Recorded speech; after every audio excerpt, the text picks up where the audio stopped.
Here likes to travel? Raise your hands. You like to go places. It's fun to go places.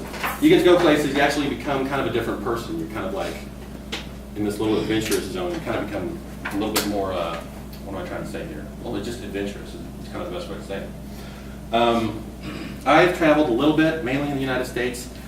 I've been fortunate enough to go to Britain a couple of times because I had friends that lived there and I got to go stay where they were at. I didn't have to go and spend a lot of money in hotels and whatnot, and got to stay at their houses and stuff.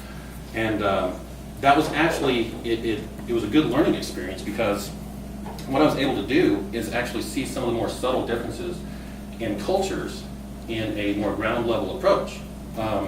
Basically, you know, you go places, you go travel, and you go see things, you go see sites. If you're going to go to Britain, you're going to go see like castles or Stonehenge or the Queen or whatever. Those dudes that don't move, the guns and stuff, and you like to pick their nose and they don't move.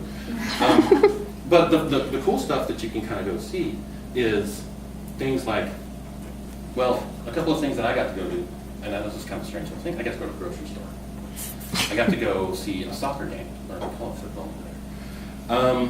And honestly, I got to watch a lot of TV because I didn't have a lot of money. And to see the differences in the cultures in those kind of ways. And you can see that kind of stuff here. Like if you go down to Louisiana, you're going to get some food you're just not going to get here. But there, it's a little bit more of a difference because you can admire it and observe it in a way where you can understand it because it is an English-speaking country in a lot, but it's kind of buried in a bunch of places that aren't English-speaking. I know it's in an island, but you know, it's kind of surrounded by places that aren't English speakers. So there's a lot of interaction with other varied cultures. One of the things that I was able to go do, like I said, was go to a sporting event, a soccer game, a football game. And I got to do that because I landed on like a Friday. We went and had some haggis, which I learned was like sheep's stomach. This is in Scotland, which is just horrible. And then Saturday morning, we're just kind of hanging out, and she's like, you know, my girlfriend and friend, who I went to see, who I went to go see, she was just like, you know, what do you want to do today? And I thought, you know, there's castles, there's shops. Let's go see a football game. So we did. It was awesome. It was great. Learned a few things about what not to do at football games in Europe. Don't get up to go pee in the middle of the game. You'll get a lot of dirty looks. The games don't ever stop. Not like innings, or they don't take timeouts. You watch the game until the halftime thing happens, and then you go up and pee. I got the dirtiest looks I've ever had in my life. People were just going to kill me because I was walking in front of them and something could happen. While I was using the restroom underneath the stands, something did happen. A goal got scored, and I thought an earthquake was happening because they don't. If anybody knows anything about soccer, if somebody scores a goal, it's like, you know, it's an amazing event. So yeah, don't do that, girls. We'll miss out on something very important. Secondly, there's things like, you know, they seat fans away from you, or the opposing fans buy their own sets of tickets and they go away and they sit somewhere completely different. This is so they don't get hurt. And they will get hurt because they are rowdy, very rowdy. Anyway, so there's a couple of things at a soccer game. Then after that, we went to the grocery store and we got some things. And the really cool kind of like weird little thing that you find is, well, they name things differently. What we call cookies, they call digestive biscuits.